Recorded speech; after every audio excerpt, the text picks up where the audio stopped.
Bonjour à tous.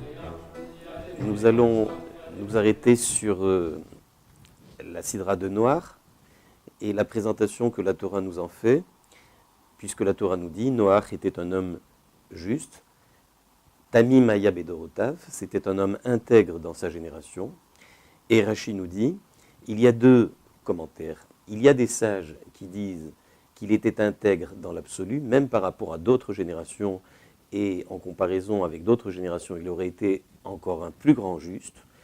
Par contre, d'autres avis disent non, par rapport à sa génération, il était intègre, mais par rapport à celle de Moshe, par exemple, à celle de Moïse, il n'aurait pas été considéré comme un grand juste. A priori, c'est quelque chose qui peut nous poser problème. Comment se fait-il que nos sages aient un avis qui puisse être défavorable vis-à-vis de Noach, alors qu'on sait très bien que le judaïsme prône l'indulgence ou la bienveillance, et Vedan et koladam le chavsrut, tu dois t'efforcer de juger chacun de façon favorable. Comment se fait-il que certains de nos sages considèrent que Noach avait un comportement qui n'était que relativement bon, et que par rapport à d'autres générations, il n'aurait pas été considéré comme un juste parfait?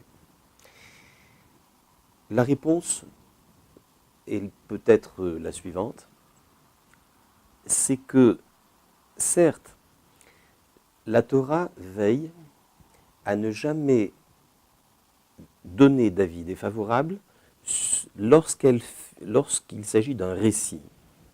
Par contre, lorsque la Torah doit nous dire quelle est la loi, ce qui est impur, ce qui n'est pas cachère, à ce moment-là, la Torah est très claire. Pourquoi ? Parce que lorsqu'il s'agit d'indiquer quelle est la voie à suivre, alors à ce moment-là, il n'y a aucun mal à dire ce qui justement est mal. Donc, le fait qu'il y ait un avis qui considère que Noach n'était que relativement intègre, c'est un avis qui porte en lui un enseignement, et de ce fait, cet avis est possible. Quel est l'enseignement ?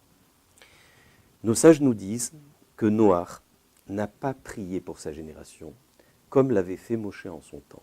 Et on sait que Moshe a prié pour sa génération, même pour ceux qui avaient transgressé la faute du veau d'or, c'est-à-dire le péché le plus grave. Et donc, nos sages considèrent que si Moshe Rabbeinu a prié pour sa génération lorsqu'elle avait commis la faute la plus grave, il aurait fallu que Noach en fasse autant. Alors bien sûr, on peut dire que Moshe Rabbeinu avait pu appuyer sa demande de pardon envers Dieu sur le fait qu'il avait évoqué le mérite des patriarches Avraham, Yitzhak et Yaakov, chose que Noach ne pouvait pas faire puisque les patriarches n'existaient pas encore. Mais malgré tout, il y a ici un enseignement essentiel. C'est que le juste ne se définit pas que par rapport à son intégrité personnelle, mais il est celui qui porte en lui cette mission de se préoccuper de sa génération et de prier pour sa génération.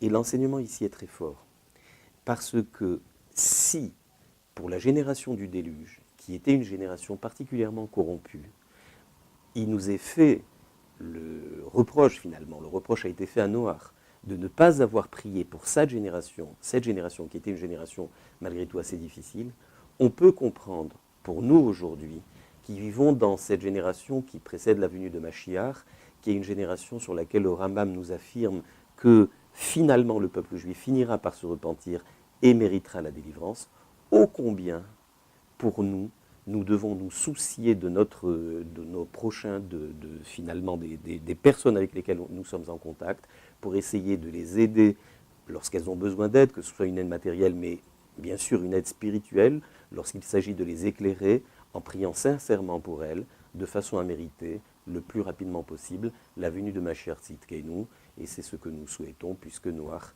signifie aussi la satisfaction spirituelle, celle de la sérénité que nous apportera Mashiach Tzidkeinu. Au revoir à tous, merci.